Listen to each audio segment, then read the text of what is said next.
Some of the reason why adult life can be greyer and more miserable than it should be is that our earliest years are generally made up of a prolonged and highly formative encounter with the idea of obedience.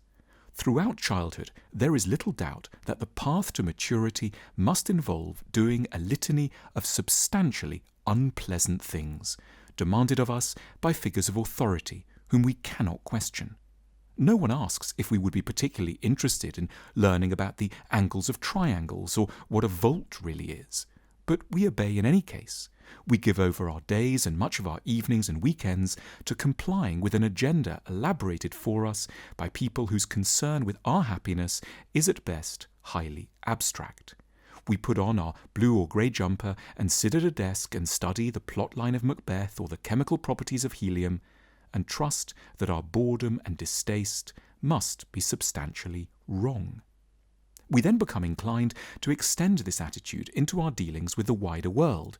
We assume that what we particularly want should never be the important factor. We opt for a career on the basis that, to others, it looks like the right thing to subscribe to. At parties, we'll be able to answer the question, "What do you do?" in a way that by consensus is unobjectionable or somewhat impressive. At the same time, we learn to see freedom as both appealing and, in a way, absurd. We'll be free, we feel, when we don't have anything else to fill our time with on Saturday mornings or when we're finally retired. In the process, we become highly adept at rationalizing our frustrations. We tell ourselves that we have no option. We have to stick with a job that we resent or a marriage that's grown stale, because, we say, we need the money, or our friends would be disappointed, or it's the kind of thing everyone like us has to do. We become geniuses at elaborating excuses that make our unhappiness look necessary and sane.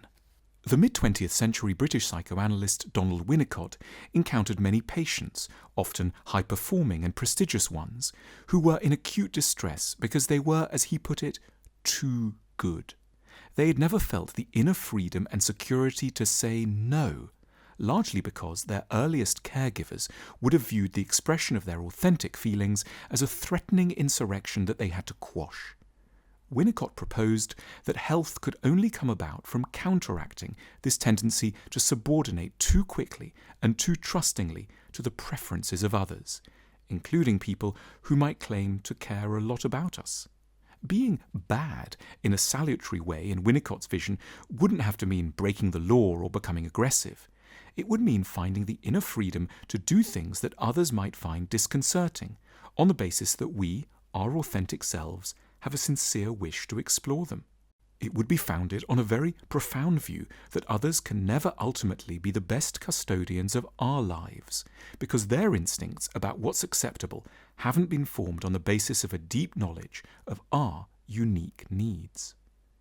We tend to fantasize about freedom in terms of not having to work or of being able to take off on long trips.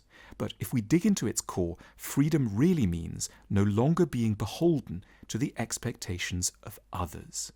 We may quite freely work very hard or stay at home during the holidays. The decisive factor is our willingness to disappoint, to upset, or to disconcert others in doing so.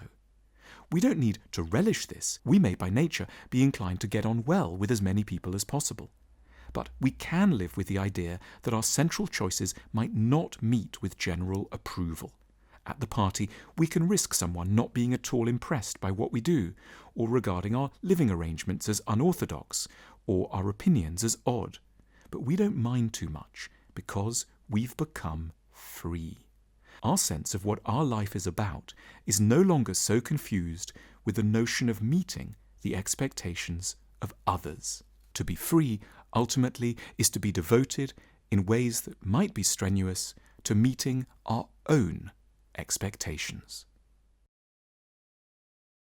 How to Overcome Your Childhood is a book that teaches us how character is developed, the concept of emotional inheritance, the formation of our concepts of being good or bad, and the impact of parental styles of love on the way we choose adult partners.